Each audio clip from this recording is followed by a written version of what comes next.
Have you always been in the gym, or did you start like young, or has that been always been your thing? I was always athletic growing up, and I think I still am pretty athletic, but I didn't start training in the gym until I was 17. So it's been 11 years in the making now, and I never knew what I was doing in the beginning. Like, fortunately, I had a really good friend who kind of taught me how to get started in the gym, which helped out a lot. But the first few years, like, I had no idea what I was doing, and it just took a lot of trial and error to figure out what supplements are actually worth it, like what kind of information can I trust online, and figuring stuff out with your body. Like, when do I like to eat? When do I like to train? But you really got to go through that trial and error phase to get locked in and figure out what's most convenient for your lifestyle and like how to get results. So many people, I see them training for years. Like, I knew them freshman year of college, and I knew them senior year of college, and they had the exact same body, I even see though they're that all the working out time. 4 or 5 times a week. Yeah. So I never wanted to end up like that, but it really takes the awareness and the willingness to step out of your comfort zone to try new things to get results that most people aren't getting. Yeah, and I feel like, just working out, just in general, you're not going to get big overnight. You're not just going to step on stage after a year. Like, a lot of people start working out and they automatically, they're, I want to compete. And I'm like, you got a long ways to go. Like, you don't understand how much muscle you have to put on, and then you have to take all that fat off, and then hopefully you're big enough to be on stage. But, kind of talking about, where you started and where you're at now, it's the same thing, right? Like, you've been doing all this Netflix stuff, and you've been doing these shows, but I'm sure it just didn't all of a sudden one day just start. It took time to build up, just like it does in the gym, right? Yeah. I mean, Yeah, you're right. I mean, people might look at you and think that you're an overnight success, but they don't see the years of, for me, failed businesses, of like workouts, of like opportunities that you have to sacrifice on, like events that you miss out on, and like learning, just growing. It's painful, but it's the stuff that you got to go through to then have that one like breakout moment, being on Netflix, having a video pop off and go viral, whatever it is. It's such a long process to get there, but if it was easy, everybody would be doing it. yeah, no, for sure. And I mean, I feel like that's the hardest part of all of it, is just, like I said, being consistent with everything you do, whether it's the gym, whether it's your social media, whether it's your relationship, whatever it is. It's like you got to put consistency behind it, right? Otherwise, you're not going to be very successful in anything you do. If you're not consistent, I don't care what it is, you're just not going to be successful at the end of the day. That's kind of how I look at it.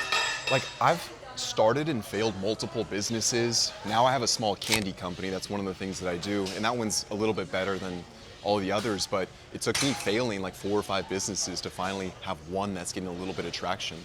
And I hear so many creators like talking about social media, posting for months or years just to gain a tiny little bit of a following. And but the learning process you go through to get to that point, it's fundamental. Like, you can't really expedite or skip that process. Even myself, when I was 21, 22, right out of college, I thought that I would start like a business and become a millionaire within like 2 years, and I'd be set. Yeah. And I'm sure so many people do think that, Yeah. but how you respond when that first business fails, and then you're like, you know what, let me go start the second one. Let me go start the third one. Like, it's gonna happen, but that resiliency is crucial to ultimately start like your 4th or 5th one, your 4th or 5th opportunity, or your 4th or 5th video that could get a little bit of traction, could finally get you a step closer to what your end goal is supposed to be. Yeah, and I genuinely feel like you have to fail. Like, if everything's just handed to you, like I was telling someone earlier today, I was like, man, I used to drive my mom's van, right? I'd park it at the gym, and then I would walk to the gym, right? I'd park it like as far as I could, and then I would walk to the gym because I didn't want people to see me, walking from that van. Yeah. But I'm glad I drove that van. I'm glad I drove the Volvo, right? I'm glad I drove these shitty cars so that one day when I did get a nice car, I'd actually appreciate it, right? And so like that's where I'm at now, is like I'm so glad I went through all the struggles and the failures and everything that I've gone through in my life, because now I appreciate all the stuff that I have, right? It's crazy you mentioned the car. It's the exact same thing for me. I got a free car from my grandmother.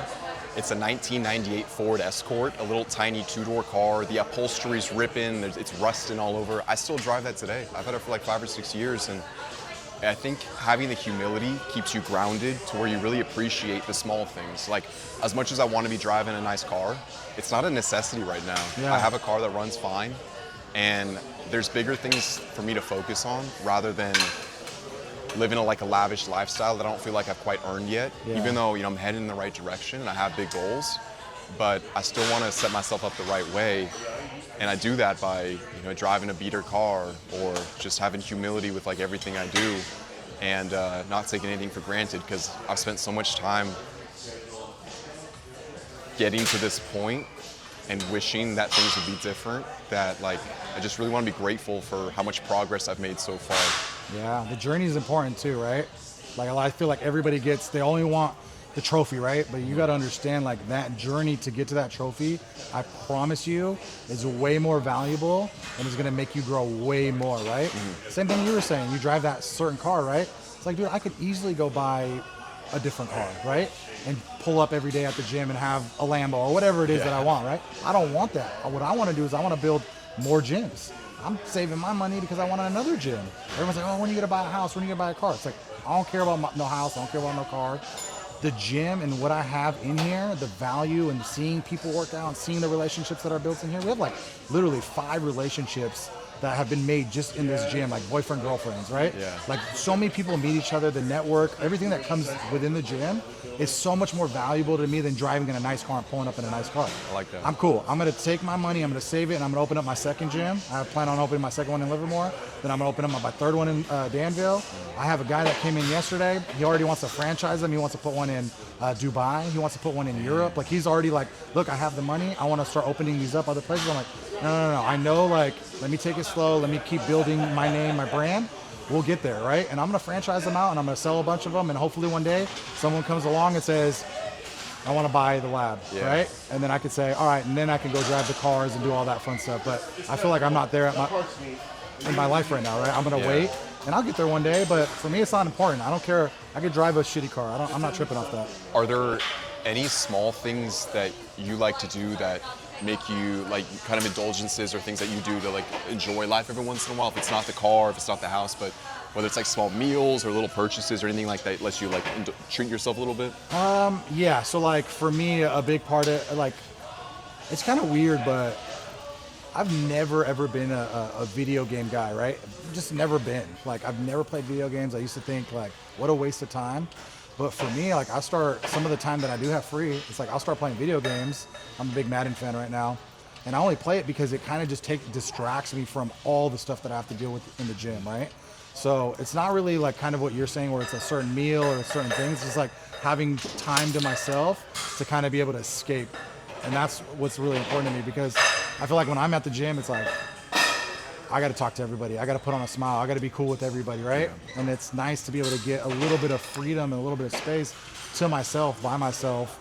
And that's, being at home and just being on the video game and just chilling with my dog and not really doing anything else. That's kind of my thing. Not really the food or buying anything. It's just like time to myself. Yeah, I like that. Yeah. The time is definitely important for me. One of the things, like, my friend and I joke that we've never had a whole lot of money in most of our lives, so we used to go to Chipotle and get like a bowl for $10. Yeah. If you want to get double meat at Chipotle, it's like an extra $5 now. Yeah. So now we joke that we have enough money to get like double or triple meat at Chipotle without like stressing too much. Yeah. But even that's like a treat. It's like just a little small thing, like a little extra meat or a nice, decent meal once in a while. Yeah. I'm starting to learn to let myself live a little bit, just treat myself a little bit better for small stuff that for me is important, but for somebody else, they might like get guac and double meat every single day. Yeah. But I never like was used to that. I was like, oh, I can't afford that. It's just not worth it at that point. Yeah. It reminds me of my brother. My brother is like, I swear he's gonna hate me for saying this. He's like the cheapest dude ever. But I'm like, dude, you make this and you're wearing those shoes, like, go out and like buy some nice stuff. And now, a year later, I'm starting to realize I used to walk in the gym every day with a brand new fit on. I swear, new Jordans, new this, new that. And now I'll be wearing the same shit. Like, you can even watch my videos. I'm probably wearing the same sweater, I don't care anymore, right? Like, it doesn't matter. Things like that don't matter to me anymore, right? And I understand where he's coming from now. And you understand, like, he's not really cheap. He's just so smart with his money because he never wants to go back to the life we once lived. When we were young, we didn't have anything. We grew up super poor. And so now that we do have stuff, he's like, nah, I'm never, and he just bought a house actually a couple weeks ago. But he's able to have these things because he's so smart with his money and he invests it. He would rather go put his money in stocks instead of buying, shoes. So he's like, it's not really that he's cheap. He's just like very smart with his money. Kind of, I guess, frugal a little bit. you know? But it takes that experience growing up, like you said, you guys didn't have a lot of money. Same thing for me. I think for you to really appreciate it, to then make those smart, educated decisions now when you have the resources to do that. Otherwise, you're going to blow it, you're going to spend recklessly, and you can lose it after that. Yeah, like and so many athletes go broke after they make their millions and then blow it all away. I feel like it comes easy, you know, it comes easy and then all of a sudden it's gone. And I think like when you don't have money and it's hard to get and you realize it, like I served tables for years and I knew how hard it was. Like $100 was like a lot of money for me, you know? Like I used to legit collect car from my mom's van, right? So I'd grab a bunch of change and then I would go to work, drive to Outback. I'd serve tables. Hopefully I made $100. I'd take that $100. I already know I had a $40 overdraft fee. So I'm throwing the money in the bank, paying my overdraft fee. I got $60 left, right? And that's gonna last me for like 3-4 days. But me going through that and realizing like how important money is, has gotten me to a point now that I'm like a little bit smarter with my money, you know? And I'll be honest, like I had a time in my life where I wanted people to know that I had money. Like I wanted to show them like, look, I don't work at Outback no more, right? And like, I've done stuff with my life. Look, I have money. I wanted to show, I kind of wanted that validation to show people like, look, I made it. I did well, right? And like, I look back and I was so dumb buying Louis Vuitton purses and shoes and, you know, spending $10,000 at the club. And like, now I look back, it's like, I was doing all that just to like show off and like make people see like, look, I'm not that kid from Outback anymore. Like I've done something with my life. And then later on, I realized like, dude, that's so stupid. Like, why do I care about what people think if I have money or if I don't have money, you know? And that's why I think you start learning and growing up and you start realizing like, so dumb. Like, why?